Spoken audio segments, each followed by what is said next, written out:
This is Homeschool 101, a collaboration between ABS Television and the Ministry of Education. Stay attentive and attempt all activities. And now, today's lesson. Hello, CSEC students. Welcome to Homeschool 101. Today, we are doing a very important topic. It is the essentials of the multiple choice examination. By now, all of you should be aware that this year you will be examined in two components, the SBA component of your subject and the paper 1, which is a multiple choice examination. My name is Desryn Collins, and I am the Education Officer responsible for English and Language Arts within the Ministry of Education, Science, and Technology. So grab a seat, get your pens and paper, put your thinking cap on, and let's begin. Essentials for examination success, the multiple choice examination. Now, the first thing I would like you to do is to think about 5 specific statements that I have listed on the screen. The first statement is examination anxiety is normal. This is what we're going to do. You should be seated at this point, as I asked you to do before. So if you agree with the statement, you're going to stand. But if you disagree with the statement, you're going to remain seated. So let's go. First statement, examination anxiety is normal. Do you agree or do you disagree? Second statement, a reasonable level of anxiety can assist performance. Are you sitting or standing? Remember, you have to sit if you disagree and stand if you agree. High levels of anxiety can impair memory and performance. Number 4, adequate preparation helps to minimize examination anxiety. And finally, I don't know what you're doing right now, whether you're sitting or standing, but this is the final one. And remember, you sit if you disagree, you stand if you agree. So the final statement is students don't need special preparation for multiple choice examinations. Students do not need special preparation for multiple choice examinations. If you agree with that, you should be standing. And if you disagree, you should be sitting. Well, students, I expect everybody to be sitting at this point because it is a myth that you do not have to prepare for multiple choice examination. We need to prepare for every examination, and particularly for the multiple choice examination, and I'm going to tell you why. Now, I have a picture on the screen. I want you to look closely at it. What do you see? That's right, that's an examination room, and the students are engaged in writing their examination. They're a picture of concentration. They have different postures. Some people are actively writing and some of them are thinking, but they all seem to be fully engaged and concentrating on their own paper. And this is what I want you to be able to prepare for, being confident in the examination room so that you can be actively engaged with the paper that you are provided with this year, regardless of what subject you are doing. As we said, you have to prepare, and preparation has 3 components. If you want to be successful in your multiple choice examination, you have to do 3 things. First of all, you have to gain adequate knowledge. There are some things that you just must know.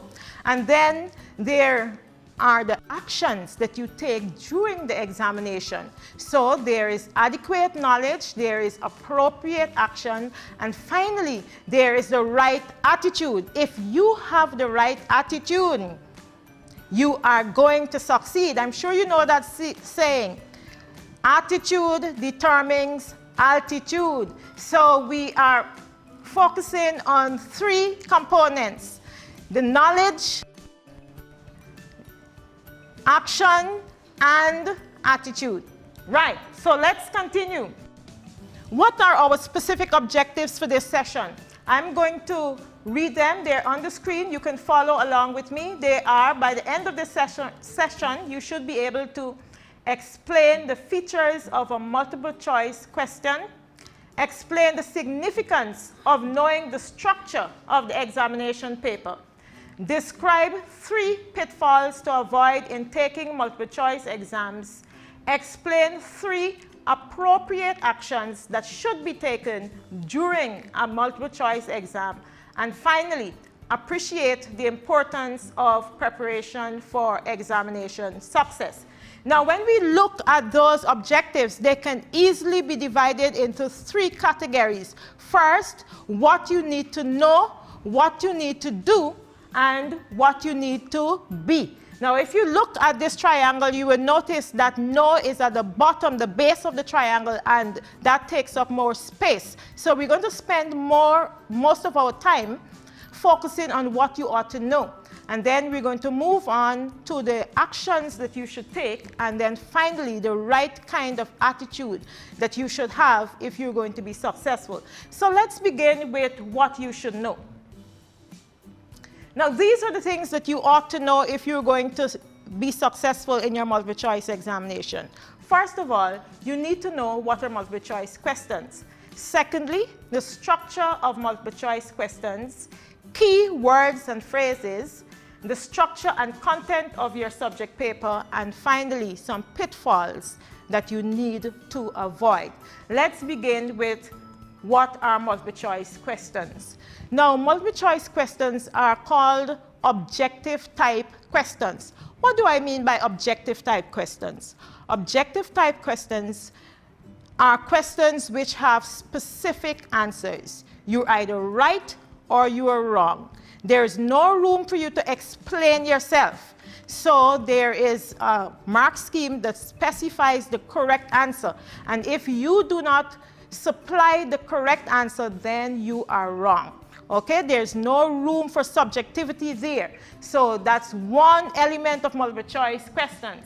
Secondly, the name itself indicates the second element, which is that you have multiple options. For each question, you have 3, 4, or 5 in some cases. I think CSEC has a standard 4 options following the question for multiple choice exams.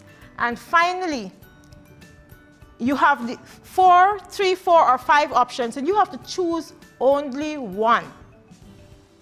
You cannot do like some students that I've encountered in my teaching career who shared 2 or even 3 things, as if to say, well, teacher, you choose one. No, you have to select just one of those options as your answer. So this is what a multiple choice exam is all about. It's an objective type question, which means you have just one correct answer. Secondly, you have multiple choices or multiple options are provided for you, and you have to choose just one of those. Now let us look at the structure of multiple choice questions. On the board, I have an example of a multiple choice question. It says, someone who is suffering from COVID-19 needs to be isolated as the disease is A, lasting, B, serious, C, destructive, D, contagious. Now you have to choose the best answer to fill that blank. Now, notice the best answer is what you're choosing, because we can argue that any one of those words can complete that blank. Now, I gave you this so that I can show you the structure of the examination question. Now, a multiple choice exam has 2 parts. First, you have what is called the STEM. This is the part before the options. The part that comes before the options is called the STEM. So in this case, our STEM is someone who is suffering from COVID-19 needs to be isolated as the disease is blank. Okay, that's the stem of this question. And in addition to the stem, you have alternatives. And those alternatives are your options or your choices. In this case, we have 4 choices, A, B, C, and D. Now, if you read this sentence, the best answer to this stem is contagious. So if your instruction was to shade the correct answer, then you would have shaded D. What do we call the other items that are not the answer? Those items are called distractors. Distractors. And if you think about the word distract, if you distract somebody, you're trying to take their attention away from something. So these distractors are there to take your attention away from the correct answer. And that is why you have to prepare and prepare very carefully, thoroughly for your multiple choice examination, because the distractors are very often so close to the answer that sometimes the students are indeed distracted. But you're not going to be caught in that because you're going to be well prepared after going through this session. This is what a multiple choice answer sheet looks like, typical multiple choice answer sheet. Now notice you have, in this case, numbers 1, and it goes right down to the number of items you have in the examination, whether you have 45 or the more general 60 for CSEC. And you have A, B, C, D, and you shade the answer that you are selecting. Okay, notice that the circle is completely shaded. It's not just a dot in the circle. There's no shading outside of the circle. You have to shade the circle completely. If you want to change your answer, you have to erase it completely before you fill in your new choice. So it's possible to change your answer in an examination. You just have to erase it completely. And in this case, this academic year, where you might be doing an electronic exam online, you will have to select another option so that that cancels out the first option that you selected if you're changing your answer. So I hope you're following me. Everybody's with me. You're all seated, you're thinking, you're following. Right, that's great. Let's continue. You're watching Homeschool 101. So now we've come to key words and phrases. There are some very important words and phrases that you have to pay particular attention to. These words and phrases can determine whether you get an item correct or not. So pay attention. The first one of these words and phrases is not. Very often you may get a question that asks which of the following is not an example of a particular concept or a particular thing. Now you have to pay attention to that not. If you ignore not and you just look at following is an example, then you are likely bound to, as a matter of fact, get that item incorrect. So, as a matter of fact, I would advise you to underline those key words and phrases as you read your multiple choice items. Now, what's the second word? It is most likely. Now, there are a number of things that are likely, but you have to pay attention to what is most likely, what is most expected to happen in the particular scenario that you are given. Do not ignore the most. That is key. Thirdly, we have most opposite or most similar. Items that require words that are opposite or words that are similar in meaning usually have options that are quite applicable in the context, but you are asked for the one that is most opposite or most similar. And as far as English is concerned, sometimes you have to think about which words collocate with other words and the context, what you're talking about, to determine what the correct answer should be. Number 4, only. Only. Pay attention to that word only and pay attention to what you are asked to focus on. And that should help you in answering the question. Least. If you have items of ascending importance or ascending difficulty. The least is the one with just that.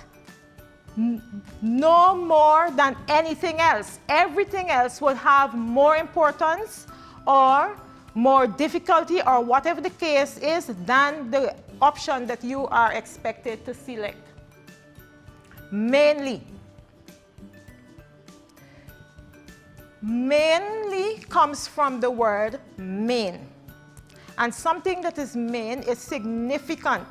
It is important. It is chief. What is the main reason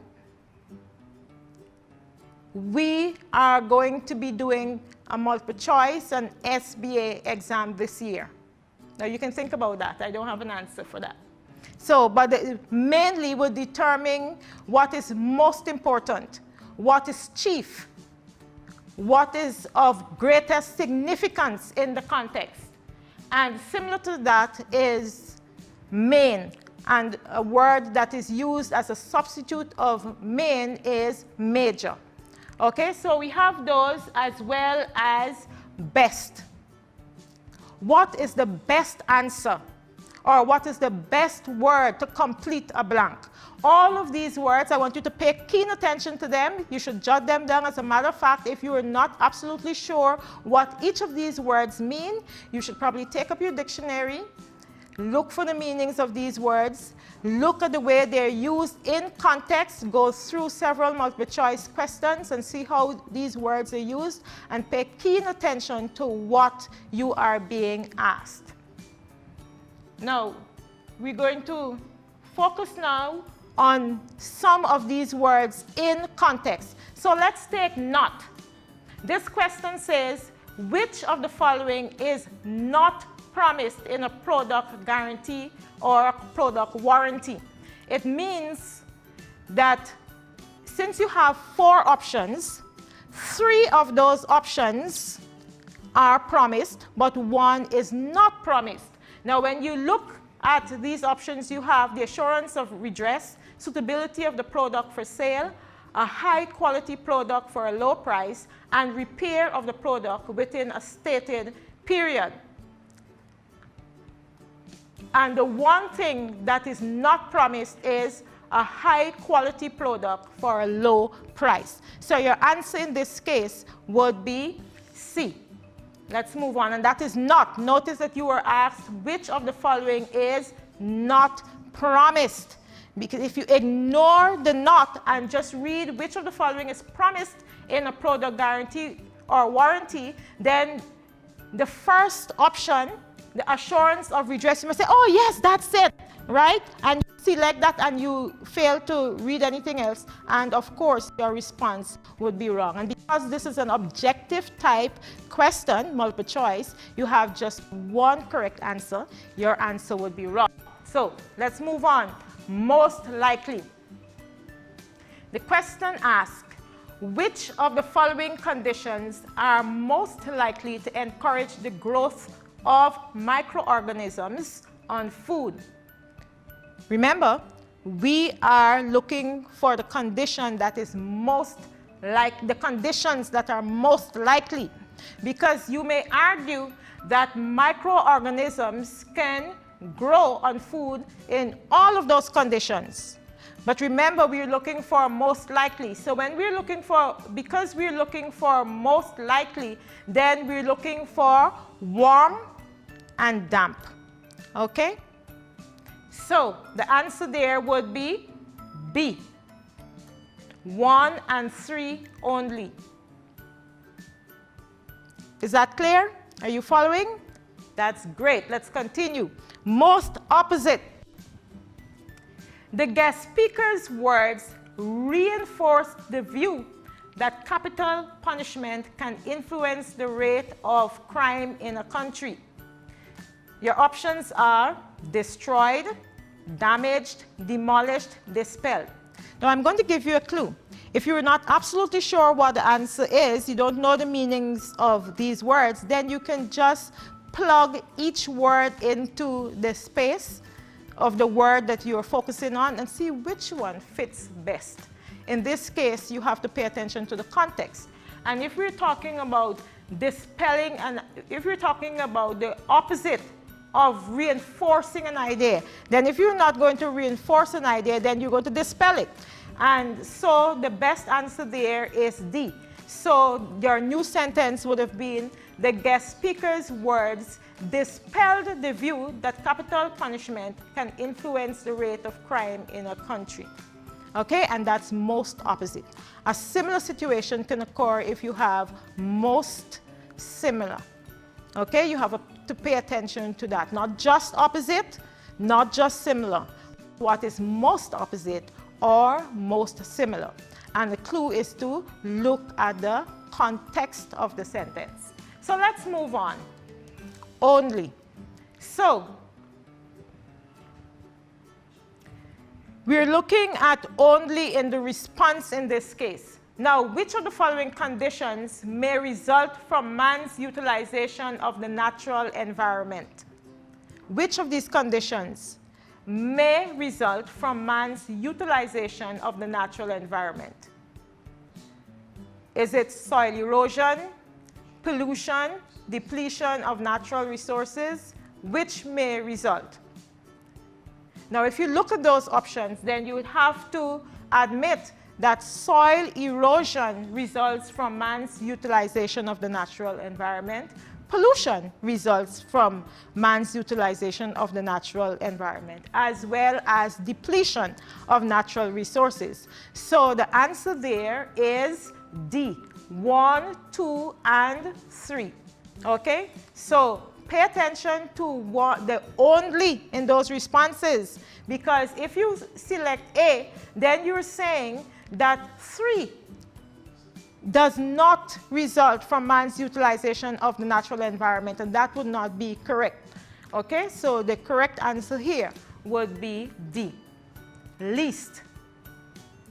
Which of the following factors is least likely to affect the location of a business? So remember, we are saying all of these factors, when you're talking about least, all of the factors might be pertinent, might be relevant, but we're looking for the one that is least, the one that you are likely to overlook, that is not of so much significance. And in this case, the options are weather condition, availability of labor, suitable infrastructure, and availability of raw material. And the answer in this case is A, as you can see clearly indicated on the screen. So that was least. And you see how it is used in context in an actual examination question. So let's move on. You're watching Homeschool 101. The example we're looking at now is mainly. Many garment industries in the Caribbean are closing business mainly because, and again, you will have options that are relevant, but you're looking for the option that is of most significance. What's the main, what's the chief reason why garment factories, garment industries are closing in the Caribbean? When you read the options, and I'm going to read them very quickly for you, the demand for clothing is falling, cheaper imports are entering the region, the rates for wages are lower in the region, many women refuse to work in the factories. The answer is B, cheaper imports are entering the region, and that's the main reason. The others might be relevant.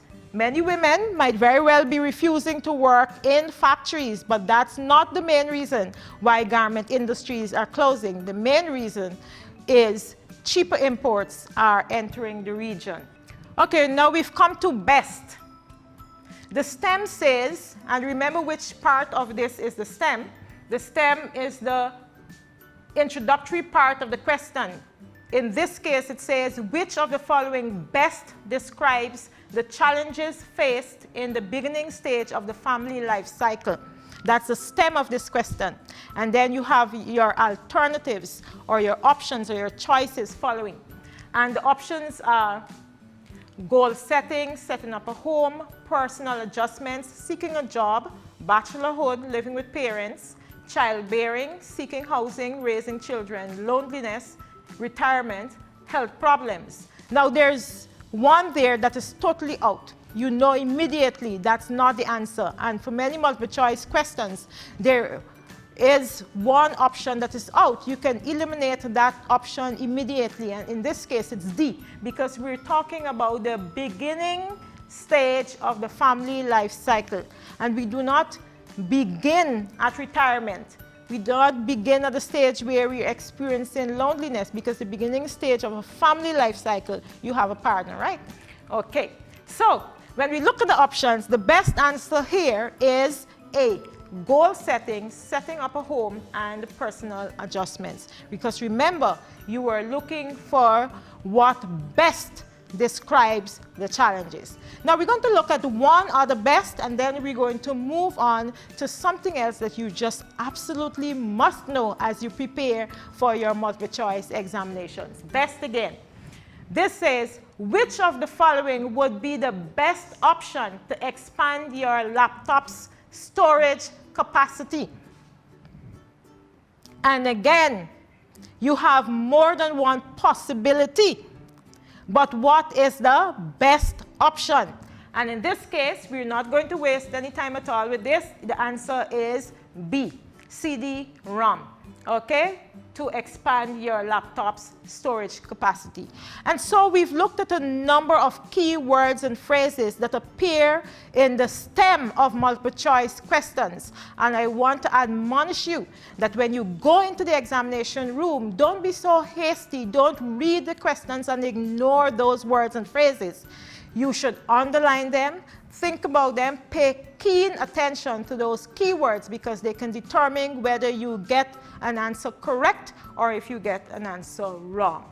So, the structure and content of your subject paper. Now, some of you are probably writing as many as 15 subjects, even 20 subjects. What you need to do is to ensure for each one of those subjects that you know exactly how your multiple choice paper is going to be structured. Some papers have different parts. You have section A and section B, and in some cases you have all the questions coming from right across the examination paper, and in other cases you may have questions coming from particular areas of the syllabus. So pay attention to the structure and content of each subject paper. Know how many items your multiple choice exam is going to have, whether you're going to have 4 to 5 or you're going to have 60 items. Most of the CSEC multiple choice papers have 60 items, but you have to ascertain the number of items that will appear in your examination paper. And also pay attention to how the paper is arranged. Now, why do you need to know this? This is important because if you are prepared, if you enter the examination with this knowledge, it is going to boost your confidence because you know what to expect and you know exactly how to negotiate the paper. So again, I'm going to encourage you to make sure that you know how each of your examination papers are structured, how many items you will be expected to answer. I'm going to run through a few subject areas very, very quickly just to highlight the structure of some multiple choice examination papers. And I know some of you might be saying, but we don't know for sure. There's so many things changing this year. We don't know for sure whether the examination paper is going to be structured that way. Now, CSEC has stated categorically that the examinations are going to be exactly as outlined in the syllabus. So there isn't going to be any change to the structure of paper 1.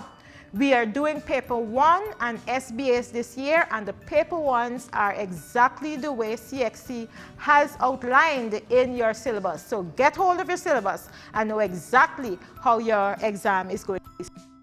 Move on. Very quickly, accounts. Now, there are 11 sections in the accounts syllabus. And for the paper 1, you have a number of questions from each of those sections. So, for instance, section 1 is accounting as a profession. And CXE has indicated that you're going to get 4 questions in the multiple choice paper from that section. Now, 4 is not a standard. You have a variety of numbers depending on section. So, for instance, section 6, accounting adjustments, there will be 8 items from that section. So I want you to get your accounts syllabus and all the other syllabuses and make sure you know exactly what is coming on your agriculture science. You have 60 items, 20 items from each of the sections, and 14 of those items are knowledge and comprehension items, and 6 are application items.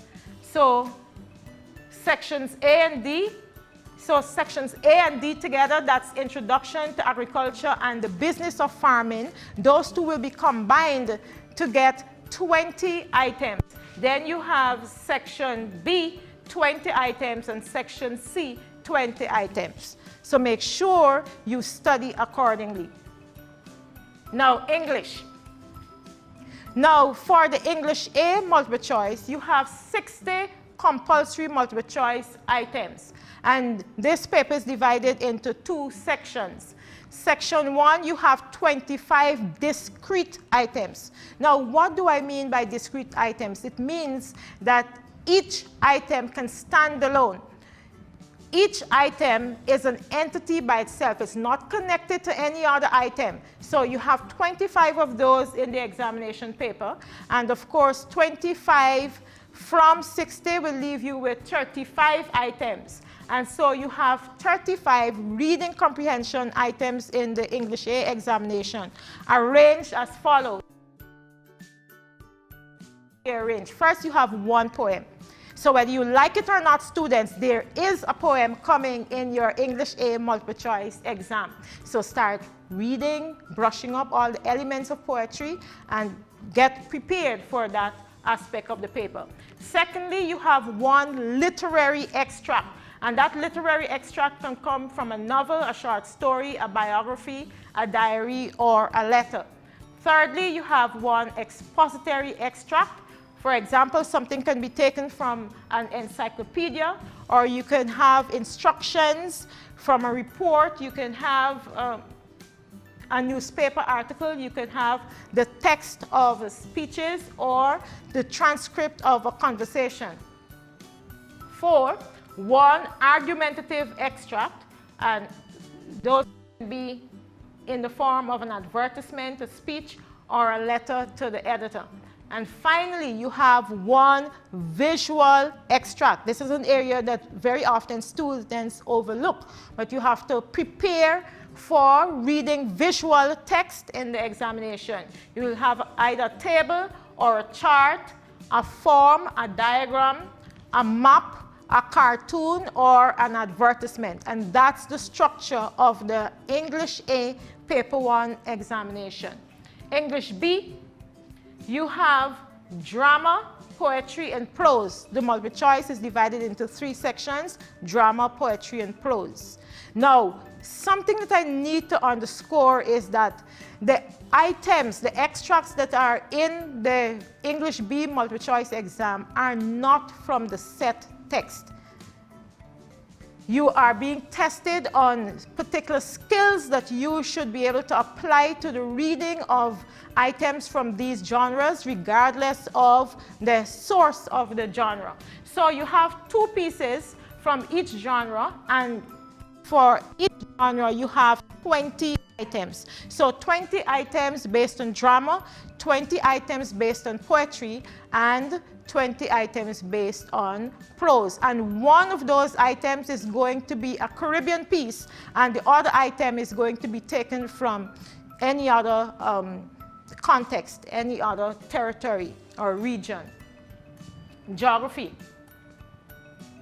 All areas of the syllabus will be assessed in the multiple choice exam, and you have the marks distributed as practical skills, 24, knowledge and comprehension, 28, use of knowledge, 8. So that's your geography examination. Integrated science, you have 60 multiple choice items drawn from all areas of the syllabus. and mathematics, your favorite subject. Now, you have to prepare, as I said. If you prepare, you are going to do well. So pay attention to how your mathematics multiple choice paper is organized. You have 60 items that are taken from all sections of the syllabus, and I'm just going to give you an example of a few of those sections. You have number theory and computation. Notice you'll get six items from that area. Consumer arithmetic, 8 items. Sets, 6 items. Measurement, 8 items. Statistics, 6 items. Now, these are not all the sections of your mathematics syllabus, so you have to make sure you know all the sections and study according to the depth, the breadth of coverage that will be in the examination. And so that's maths. We will now look at some of the pitfalls that you need to avoid when you are doing a multiple choice examination. I want you to take a moment to look at how precarious that person's position is. You can easily fall off, and it's going to be dangerous, catastrophic.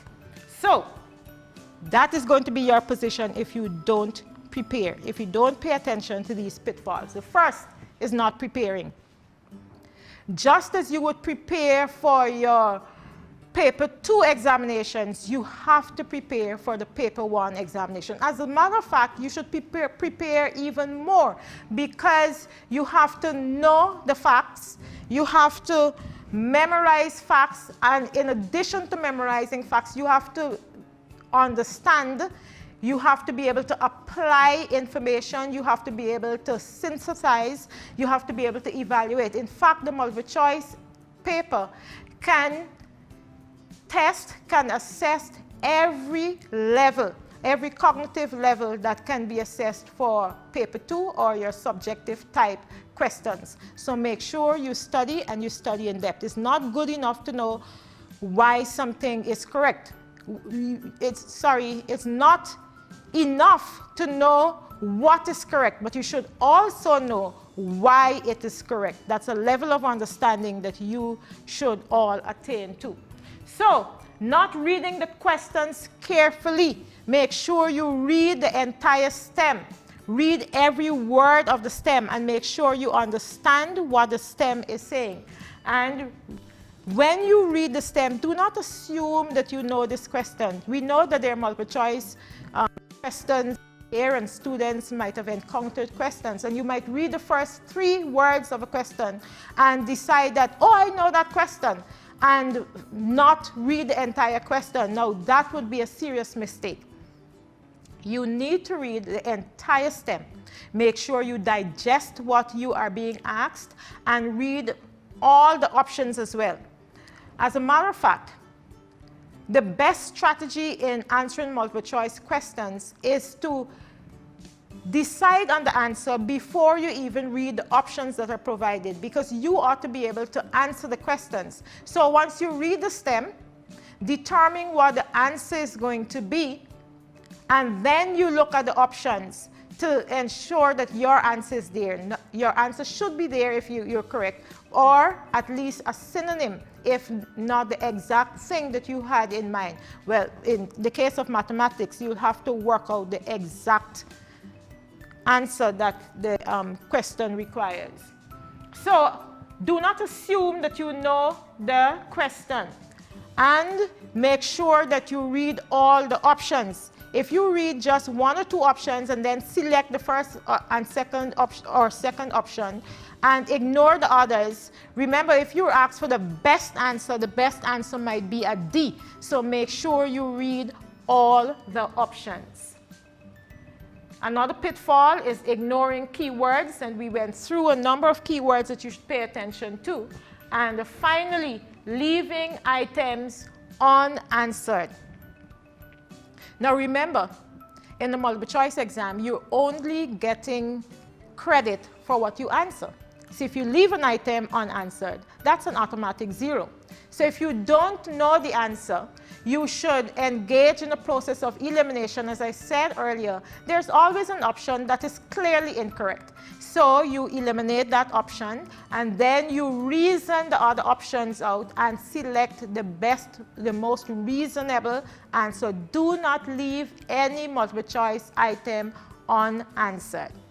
Is that clear? Let me repeat. Do not leave any multiple choice item unanswered. It's better to make an intelligent guess than to leave an item unanswered. Now, what are the actions that you should take? Because remember we said you have the knowledge, and we were going to spend most of our time on knowledge, and we've done that. Now we're going to look very quickly at the actions that you should take, and then we're going to look at the kind of attitude that you should have for success in the examination. So very quickly, what are the appropriate actions? First, before the examination, make sure that you prepare. Prepare by studying well, studying in-depthly. Make sure that you understand the concepts. Now is the time to prepare, not the night before the examination. Cramming is going to put you in trouble, so make sure you pace yourself, and if you do not already have a study timetable, prepare your study timetable and stick to it. So prepare. You know the old adage, if you fail to prepare, then you have to do what? You have to prepare to fail, and that's a fact. Get adequate nutrition, rest, and exercise. I know at this age that most of you are at, that you're writing exams, you get very finicky. The girls are looking at their weights, the boys are looking at their bodies, and you're not eating this or you're not eating that, and you want to stay up late playing games or doing whatever you stay up doing on social media.